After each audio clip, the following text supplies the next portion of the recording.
भारतवासियों के लिए एक बार फिर उम्मीद की किरण जागी है।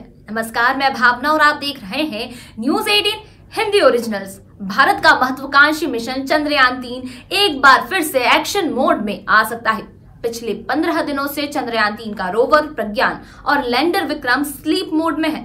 चांद पर सूर्योदय होने से इनके फिर से जागने की उम्मीद है। इसरो के मुताबिक चंद्रयान-3 के लैंडिंग पॉइंट पर सूर्योदय हो गया है और सोलर एनर्जी मिलते ही एक बार फिर रोवर और लैंडर चार्ज हो सकते हैं। चंद्रयान-3 के लिए 22 सितंबर की तारीख को बेहद अहम माना जा रहा है।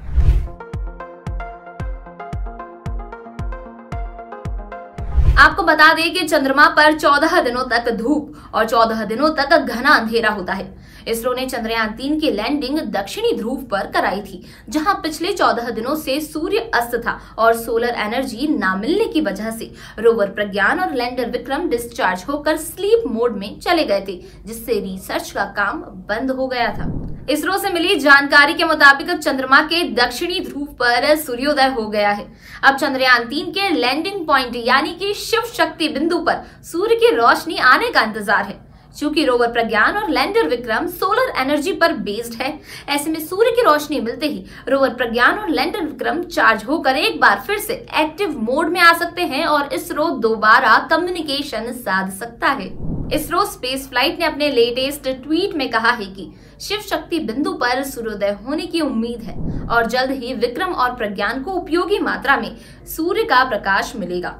22 सितंबर को एक बार फिर इसरो रोवर प्रज्ञान और लैंडर विक्रम के साथ संचार स्थापित करने की कोशिश करेगा।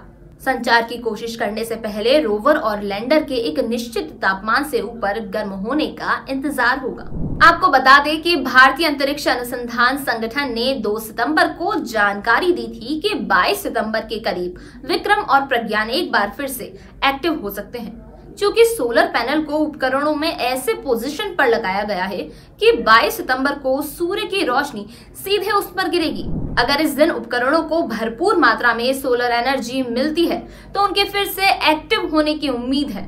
हालांकि इसरो के मुताबिक अगर विक्रम और प्रज्ञान सूर्योदय के बाद भी एक्टिव नहीं होते हैं तो वे वहां सदा के लिए भारत के दूत बनकर चंद्रमा पर रह जाएंगे।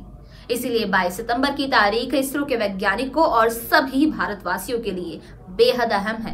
आपको बता दें कि चंद्रयान-3 14 जुलाई 2023 को लॉन्च किया गया था और 23 अगस्त को चंद्रयान-3 की दक्षिणी ध्रुव पर सफल लैंडिंग हुई थी।